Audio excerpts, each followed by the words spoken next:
नाम है मोहित और आपका स्वागत है हमारे YouTube चैनल स्टडी चैंपियन में। तो जैसा कि आप जानते हो, आपका जो पेपर होने वाला है बोटनी का, ecology and plant resources utilisation से संबंधित, कौन सा, ecology and plant resources utilisation से संबंधित जो आपका बोटनी का पेपर होगा। कौन सा पेपर होगा भाई? बोटनी का जो पेपर होगा उससे संबंधित जितने महत्वपूर्ण प्रश्न होने वाले हैं सारे के सारे आपको करवाने वाला हूं। आपको क्या करना है, वीडियो को पूरा देखना है, चैनल को सब्सक्राइब कर देना और अपने दोस्तों को जरूर से शेयर कर देना है। चलिए शुरू करते हैं अपन क्लास को। शुरू करें उससे पहले सभी बच्चों से रिक्वेस्ट है भाई, 30,000 सब्सक्राइबर के अपन बहुत ज्यादा करीब पहुंच चुके हैं। सभी बच्चे सब्सक्राइब वाला बटन दबाओ ताकि 30,000 सब्सक्राइबर अपने कंप्लीट हो जाए। साथ के साथ कोने में जो व्यू प्रोडक्ट वाला ऑप्शन दिखाई दे रहा है, कौन सा, व्यू प्रोडक्ट वाला ऑप्शन दिखाई दे रहा है, इस पे क्लिक करके अगर फ्लिपकार्ट और मित्रा से कोई प्रोडक्ट खरीदोगे सबसे ज्यादा डिस्काउंट आपको देखने को मिलेगा। जाओ और जाकर खरीद सकते हो भाई। तो अपन बात करें क्लास में आपके सामने, सबसे पहले तो भाई आखिरी पेपर है, वैसे तो आपको पता होगा, नहीं पता तो मैं बता दूं, मेजर पेपर आपका होने वाला है। कौन सी कैटेगरी का पेपर होगा भाई? मेजर कैटेगरी का पेपर होगा। पेपर आपका डिस्क्रिप्टिव टाइप का पेपर होगा। कैसा पेपर होगा भाई? लिखने वाला पेपर होगा, जिसे लिखने वाले पेपर को अपन डिस्क्रिप्टिव पेपर बोलते हैं। मतलब जिन पेपर में आपके प्रश्नों का उत्तर टिक करके एमसीक्यू बेस पे नहीं लिखना होता है आपको। पेपर की अगर अपन बात करें भाई कितने नंबर का पेपर देखने को मिलता है आपके सामने, तो पेपर आपके सामने ये जो आपका एग्जाम होता है उसमें आपके सामने जो पेपर है वो 80 नंबर का देखने को मिलता है। जिसमें से कितने नंबर का देखने को मिलता है भाई? 80 नंबर का आपको देखने को मिलता है, जिसमें से आपको 32 नंबर पास होने के लिए चाहिए। कितने नंबर चाहिए भाई? 32 नंबर आपको परीक्षा में पास होने के लिए चाहिए होते हैं। परीक्षा के अगर अपन पैटर्न की बात करें, पेपर में कैसे प्रश्न आते हैं, तो परीक्षा में आपके सामने दो प्रकार के प्रश्न देखने को मिलते हैं। एक प्रश्न आता है आपके सामने, एक भाग आता है पार्ट ए, दूसरा आता है पार्ट बी। क्या आता है? Part B. भाग ए और भाग बी आपके सामने दो इसमें देखने को मिलते हैं। पहले वाले प्रश्न की बात करें तो पार्ट ए, पार्ट ए की बात करें जिसमें आपके सामने 10 प्रश्न देखने को मिलते हैं। कितने प्रश्न देखने को मिलते हैं भाई? 10 प्रश्न आपके सामने देखने को मिलते हैं। 10 क्वेश्चन आपके सामने देखने को मिलते हैं और 10 के 10 question very short type question, अति लघुतरात्मक प्रश्न होते हैं भाई। कैसे प्रश्न होते हैं? अति लघुतरात्मक प्रश्न होते हैं, जिनका सॉल्यूशन आपको 30 शब्दों में, कितने शब्दों में? 30 शब्दों में देखने को मिलता है। 30 शब्दों में आपको उनका सॉल्यूशन बनाना होता है। समझ में आ गया आपको? 30 शब्दों में अप्रोक्स उनका सॉल्यूशन आपको बनाना होता है। 30 शब्दों का अर्थ सीधा सीधी अगर मैं बात करूं आपके सामने मोटा मोटी, तो आपको 3 से 4 लाइन में, कितने लाइन में? 3 से 4 लाइनों में आपको इनका सॉल्यूशन बना देना होता है। कितने लाइन में? 3 से 4 लाइनों में इनका सॉल्यूशन बना देना होता है। अगले वाले प्रश्न आते हैं लॉन्ग टाइप क्वेश्चन। कौन से प्रश्न आते हैं? लॉन्ग टाइप क्वेश्चन, जिनको अपन निबंधात्मक कैटेगरी के निबंधात्मक प्रश्न भी बोलते हैं। इन प्रश्नों की अगर मैं बात करूं तो प्रत्येक यूनिट से, क्या, प्रत्येक यूनिट से 2-2 प्रश्न देखने को मिलते हैं। कितने प्रश्न? 2-2 प्रश्न देखने को मिलते हैं भाई। यूनिट फर्स्ट से 2 आ गए, यूनिट सेकंड से 2 आ गए, यूनिट थर्ड से 2 आ गए, यूनिट फोर्थ से 2 आ गए। इस प्रकार के 2-2 प्रश्न आपको देखने को मिलते हैं। कितने प्रश्न भाई? 2-2 प्रश्न आपको देखने को मिलते हैं। 2 प्रश्नों की अगर आपके सामने मैं बात करूं, एक एक प्रश्न आपको करना होता है, तो कुल जमा आपको 4 प्रश्न करने होते हैं। कितने प्रश्न करने होते हैं भाई? 4 क्वेश्चंस आपको करने होते हैं। प्रत्येक प्रश्न का जो सॉल्यूशन की बात करूं तो 300 शब्दों में आपको सॉल्यूशन बनाना होता है। कितने शब्दों में? 300 शब्दों में आपको सॉल्यूशन बनाना होता है। अब 300 शब्दों का अर्थ कितना होता है? 300 शब्दों की अगर अपन बात करें तो लगभग आपके सामने 2.5 से 3 पेजेस आपको भरने होते हैं। कितने पेज? 2.5 से 3 पेजेस आपको भरने होते हैं। 2.5 पेज का अर्थ होता है आगे पीछे का एक, दूसरा आगे पीछे का, तीसरा आपके सामने आधा या फुल पेज आपको भरना होता है। 2.5 पेज आपको कुल जमा भरने होते हैं। ये आपके सामने आपका पूरा का पूरा देखने को मिलता है पैटर्न। कितने पेज भाई? 2.5 पेज। अगर आप काफी बच्चों को सवाल आता है सर कितने पेज भरें ताकि अपन पूरे में से पूरे नंबर ला सकें, तो 17 से ज्यादा पेज, कितने? 17 से ज्यादा अगर आप पेज भरते हो तो आपके सामने पूरे में से पूरे अंक आने के पूरे चांसेस रहते हैं। चलिए अब शुरू करते हैं यूनिट फर्स्ट को। कौन सी यूनिट को? यूनिट फर्स्ट को। पहला प्रश्न है, पारिस्थितिक कारक इकोलॉजिकल फैक्टर जैसे प्रकाश, तापमान और मृदा के प्रकारों पर्दा का पौधे पर आपके सामने प्रभाव समझाइए।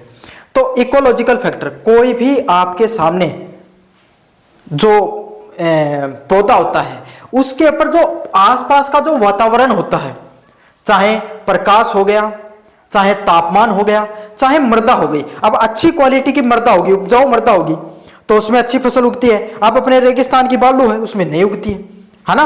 अगर कोई भी पेड़ को अगर तुम सूर्य के संतुलित प्रकाश में रख देते हो, मतलब जहां पे आपको ठीक ठाक मात्रा में, ना तो बहुत तेज मिले ना बहुत कम, लेकिन मिले, तो वो पौधा अच्छे से ग्रोथ करेगा। अंधेरे कमरे में रख दोगे नहीं प्रगति कर पाएगा, है ना। तापमान भी संतुलित होना चाहिए, ऐसे नहीं कि बहुत भीषण गर्मी पड़ रही है तो भी नहीं कर पाएगा, या बहुत ठंडी पड़ रही है तो भी पौधा वो प्रगति नहीं कर पाएगा। तो ये कुछ जो फैक्टर हैं जो पारिस्थितिक तंत्र के कोई भी पौधे के विकास पर, जैसे कि प्रकाश हो गया, तापमान हो गया, मृदा हो गया, ये सब पौधों को कैसे प्रभाव डालते हैं उस पर, उसके बारे में अपन विस्तार से पढ़ेंगे। Explain the effect of ecological factor like light, temperature and soil on plant. क्या करना आपको, जो अलग अलग प्रकार के जो इकोलॉजिकल फैक्टर होते हैं जैसे कि लाइट, टेम्परेचर और सोइल होते हैं, उनका क्या प्रभाव देखने को मिलता है आपके सामने, उसके बारे में आपको विस्तार से बताना है। चलिए शुरू करते हैं भाई अगले वाले प्रश्न की तरफ, जो यूनिट फर्स्ट का अगला इंपॉर्टेंट क्वेश्चन है।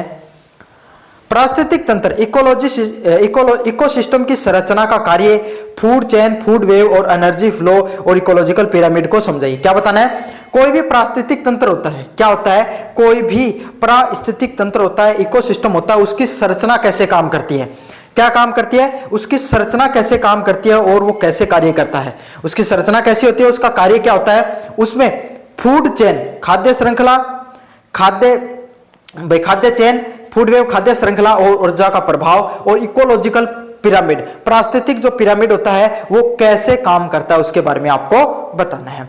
अब आपको पता है भाई, आपने अक्सर देखा होगा कि क्या होता है, कोई चूहा है, वो चूहा किसको खाता है, फसल को खाता है भाई, है ना। कोई भी रोटी पड़ी है ना, कोई फसल है, उसको कुतरने का काम करता है। चूहे को बिल्ली खा जाती है ना आपके सामने। बिल्ली को आपके सामने, अगर बिल्ली जंगल में है ना, तो बिल्ली को आपके सामने क्या खा सकता है भाई, कोई तेंदुआ है वो खा सकता है। तेंदुए की मृत्यु हो गई तो तेंदुए को आपके सामने चील व गिर्द खा जाते हैं। गिर्द की मृत्यु हो जाती है तो कीड़े मकोड़े होते हैं जो आपके सामने जो वर्म्स होते हैं वो आपके सामने उसको ईट कर लेते हैं। तो ये पूरा का पूरा जो तंत्र होता है इसी को फूड वेव बोला जाता है। तो ये फूड वेव कैसे काम करती है, ये फूड चेन कैसे काम करती है और कैसे ऊर्जा का प्रभाव देखने को मिलता है। प्रथम पारिस्थितिक तंत्र से तृतीय द्वितीय पारिस्थितिक तंत्र में कैसे जो ऊर्जा का प्रवाह है वो संतुलित तरीके से जाता है, इसके बारे में विस्तार से बताना है। एग्जाम के दृष्टिकोण से सबसे महत्वपूर्ण प्रश्न है भैया। इंग्लिश में बात करें, describe the structure function of ecosystem including food chain, food web, energy flow and ecological pyramid. चलिए अगले वाले प्रश्न की बात करें। पारिस्थितिक अनुकूलन, अडेप्टेशन, जैसे हाइड्रोफेट्स, एक्सोरोफेट व इपोफाइट्स होते हैं और हेलोफाइट्स होते हैं, इनके बारे में व्याख्या करनी है। तो पारिस्थितिक तंत्र में जो अलग अलग प्रकार की जो चीजें होती हैं, हाइड्रोफाइट्स हो गए, ज़ेरोफाइट हो गए, इपिटाफाइट्स हो गए और हेलोफाइट्स हो गए, ये कैसे पारिस्थितिक तंत्र में खुद को अडेप्ट करते हैं, कैसे वातावरण के हिसाब से खुद को संतुलित बनाते हैं, अनुकूल रहते हैं उनके, उसके बारे में आपको कुल जमा विस्तार से बताना है। तीन इनमें क्या होता है, देखो मैं आपको एक छोटा सा प्रश्न, जैसे ये वाला प्रश्न है, इसमें वेरी शॉर्ट टाइप क्वेश्चन कैसे आएगा, फूड चेन के बारे में बताइए, खाद्य श्रृंखला के बारे में बताइए, प्रथम श्रेणी से द्वितीय श्रेणी में ऊर्जा का प्रभाव कैसे होता है उसके बारे में बताइए, इकोलॉजिकल पिरामिड कैसे काम करता है उसके बारे में, छोटी छोटी डेफिनेशंस है वो आपके सामने वेरी शॉर्ट टाइप क्वेश्चन में देखने को मिलती हैं। बाकी बड़े में पूरा का पूरा प्रश्न ऐसा कैसा आपकी एग्जाम में आपके सामने देखने को मिलता है। चलिए यूनिट नंबर 2 की बात करें। भारत में जैव भौगोलिक क्षेत्र, बायोग्राफिकल रीजन्स एवं वनस्पति के प्रकारों का वर्णन कीजिए। क्या करना है, जो भारत है उसमें जैव भौगोलिक जो क्षेत्र होता है, रेगिस्तान में अलग प्रकार की आपके सामने जो जलवायु है उसी के हिसाब से अपन कटीले झाड़ियां, है ना, मरुस्थलीय आपके सामने वनस्पति देखने को मिलती है। अगर आप जाते हो पहाड़ी क्षेत्र में, हिमालयन क्षेत्र में जाते हो तो वहां की वातावरण के हिसाब से आपके सामने जो पेड़ है वो देखने को मिलते हैं, है ना, टीक के वगैरह के, इनके जैसे कोन शेप के होते हैं। अगर आप नॉर्थ ईस्ट में जाते हो, है ना, तो वहां पर सदाबहार वन ज्यादा देखने को मिलते हैं क्योंकि बरसात ज्यादा होती है। तटीय किनारों पर जाओगे तो वहां पर मैनग्रोव ट्रीज देखने को मिलेंगे, मैनग्रोव वनस्पतियां देखने को मिलेंगी। तो यही है भारत में जो जैव भौगोलिक क्षेत्र है, जैसा क्षेत्र होता है उसी के हिसाब से कौन कौन से वनस्पति प्रकार पाए जाते हैं। और आपको ये चीज राजस्थान के संदर्भ में स्पेशली बतानी है, इंडिया के संदर्भ में मैंने आपको बता दिया, आप इसी हिसाब से अब राजस्थान के संदर्भ में 20% को बता देना। Describe the biographical region and vegetation type in India with the special reference of Rajasthan. Rajasthan के रेफरेंस में आपको विस्तार से बताना है। चलिए पर्यावरण प्रदूषण, एयर वाटर सॉइल पोल्यूशन के कारण प्रभाव व नियंत्रण उपायों का वर्णन कीजिए। क्या करना आपको, कोई भी जो प्रदूषण होता है, पर्यावरण प्रदूषण होता है, वायु प्रदूषण हो गया है ना, मृदा प्रदूषण हो गया, पानी का आपके सामने जो प्रदूषण होता है, ये सब कैसे फैलते हैं, कैसे बढ़ते हैं, क्या क्या कारण होता है इनके होने के पीछे, इन प्रदूषण के होने के पीछे क्या कारण होता है, इनका क्या प्रभाव देखने को मिलता है वातावरण पर, और इनको हम कैसे कंट्रोल कर सकते हैं, कैसे नियंत्रित कर सकते हैं। Explain cause effect and control of environmental pollution, जो वाटर एयर वाटर सॉल्यूशन। अब इनमें तीनों नहीं पूछेंगे भाई, एक पूछा जाएगा आपको, चाहे वायु प्रदूषण और जो मृदा प्रदूषण है या जो वाटर पोल्यूशन है वो ज्यादा इंपॉर्टेंट है, ये दो ज्यादा इंपॉर्टेंट है, सॉइल पोल्यूशन थोड़ा कम इंपॉर्टेंट होता है इनमें। अगले वाले प्रश्न की तरफ बढ़े, सतत विकास एवं पर्यावरणीय प्रबंधन के सिद्धांतों की व्याख्या कीजिए।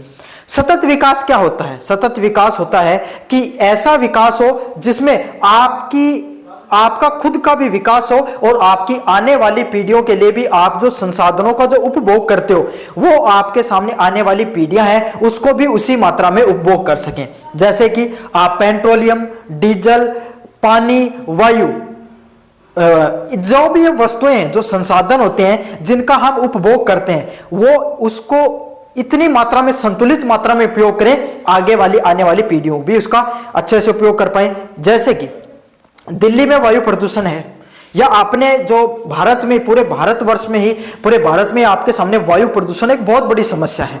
तो क्या हम जो हमारे द्वारा जो संसाधनों का उपभोग किया जा रहा है उसका नुकसान आने वाली पीढ़ियां भुगत रही है? बिल्कुल। कोई भी भाई छोटा बच्चा जन्म लेता है तो उसकी थोड़ी गलती है, उसने थोड़ी गाड़ियां चलाई हैं, उसने थोड़ी इतना उपभोग किया है, लेकिन जो वायु प्रदूषण होता है उसका प्रभाव उसके फेफड़ों पे, उसके शरीर पे, उसका जो पूरा का पूरा आपके सामने जो वातावरण है उस पर पड़ता है। तो इसी को सतत विकास कहा जाता है कि आप अपना भी विकास करिए और आगे आने वाली जो पीढ़ियां हैं उनके उपभोग के लिए भी वस्तुओं को छोड़िए, इसी को सतत विकास कहा जाता है। तो इसमें ये इसकी definition very short type question में आएगा और लॉन्ग टाइप में आएगा, तो पर्यावरण प्रबंधनीय सिद्धांत भी आपको पूछे जा सकते हैं। पूरा का पूरा प्रश्न इंपॉर्टेंट है, अच्छे से कर लेना।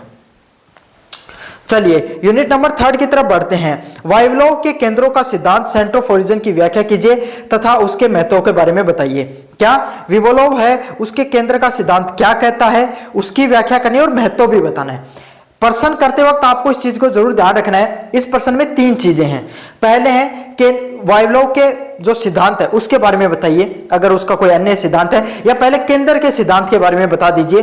फिर उसका आपको अगर एक्स्ट्रा अगर पेज भरने हैं तो उसका आपको और कोई अन्य सिद्धांत याद है या कोई उससे संबंधित कोई अन्य बिंदु है तो वो लिखिए, और लास्ट में उसका क्या इंपॉर्टेंस है, क्या महत्व है, उसके बारे में भी आपको जरूर से बताना है।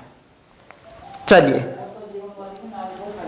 प्रमुख अनाज फसलें, वीट, राइस, मेज की उत्पत्ति, विवरण के उपयोगों के बारे में बताइए। तो जो अलग अलग प्रकार के प्रमुख अनाज हैं, जैसे कि गेहूं हो गया और जो चावल हो गया और जो आपके सामने मक्का हो गया, उसकी उत्पत्ति कैसे होती है, उसके विवरण। तो इसमें मैं कहता हूं मक्के को मत पढ़ना। गेहूं और जो चावल है दोनों के प्रश्न एग्जाम में बारंबार देखने को मिलते हैं, तो आप इस प्रश्न को विस्तार से पढ़ लेना। तो आपको बताना है प्रमुख अनाज जैसे कि गेहूं और चावल की उत्पत्ति कैसे होती है, उनके लिए किस प्रकार का जो वातावरण, कितनी मात्रा में पानी की मात्रा है और कैसा आपके सामने कितना उस वर्षा की जरूरत पड़ती है उनको उगने के लिए, उसके बारे में बताइए। कहां कहां उनका वितरण किया जाता है, कहां कहां पर ये दोनों फसलें मुख्यतः उगती हैं और किस प्रकार की भूमि उनके लिए चाहिए और उनका उपभोग है, उपयोग है, वो कहां पर होता है, उसके बारे में आपको विस्तार से बताना है। इंपॉर्टेंट प्रश्न है, एक ही पूछेगा, क्या तो चावल पूछेगा या फिर आपके सामने गेहूं पूछेगा, दोनों में से एक प्रश्न देखने को मिलेगा। विस्तार से अध्ययन कर लेना, दोनों में से कर देन किया जाना। चलिए अगले वाले प्रश्न की तरफ बढ़ते हैं। औषधीय पौधों के मसाले, मेडिसिन प्लांट एंड स्पीसीज के सामान्य परिचय और उपयोग के बारे में बताइए। मतलब जो औषधीय पौधे होते हैं, कौन से जो औषधीय पौधे होते हैं और मसाले होते हैं, मेडिकल प्लांट और स्पीसीज होते हैं, उनका सामान्य परिचय देना है कि वो कैसे होती हैं और उनका उपयोग कैसे, कहां कहां पर किन किन जगहों पे उनका उपयोग किया जाता है, उसके बारे में आपको बताना है। क्या बताना है कि मसाले के जो उद्योगीय जो पौधे होते हैं, मसाले होते हैं, वो कैसे कैसे कहां पर यूज करते जाते हैं, उनके बारे में बताना है। Give the general account and uses of the medicine medical plant and species. अलग अलग प्रकार के अश्वगंधा हो गया, तुलसी हो गई, जो और भी जो अन्य पौधे, नीम हो गया, इन सब ये औषधीय पौधे होते हैं, इनका कहां कहां पर उपयोग होता है आपको इसको भी विस्तार से बताना है, एग्जाम में प्रश्न कुल जमा आता है भाई। चलिए अगले वाले प्रश्न की तरफ अगर अपन आगे बढ़े, आर्थिक महत्व के पौधे रबर, कॉटन और जूट की खेती के बारे में विस्तार से बताइए। मत पढ़ना किसी के बारे में भी, कॉटन पढ़ के चले जाना, या गन्ने वाला प्रश्न देखने को मिल सकता है, शुगर वाला प्रश्न नहीं आएगा यहाँ पर। यहाँ पर मुख्यतः प्रश्न क्या तो कॉटन का आता है या जूट का आता है, समझ में आ गया। इससे संबंधित प्रश्न आते हैं, कहां पर उगते हैं, कहां पर कपास की, जूट की और रबर की खेती मुख्यतः की जाती है, कैसा वातावरण चाहिए, कितनी वर्षा चाहिए, कितना तापमान चाहिए, कितनी आर्द्रता चाहिए, इन सब चीजों के बारे में आपको बताना है। कहां इन सब चीजों की उपभोग किया जाता है, कहां पर उपयोग किया जाता है, इसके बारे में भी विस्तार से बता देना है। Explain the cultivation and uses of economically important plant like sugar, rubber, cotton and jute. अच्छा प्रश्न है, कर लेना भाई। चलिए एथनोबोटनी क्या होती है, इसके महत्व में, राजस्थान के संदर्भ में इसके महत्व की व्याख्या कीजिए। तो एथनोबोटनी क्या होती है भाई, इसका क्या महत्व है, राजस्थान में इसको कहां कहां पर उपयोग किया जाता है, उसका अध्ययन क्षेत्र कितना है, उसके बारे में आपको विस्तार से बताना है।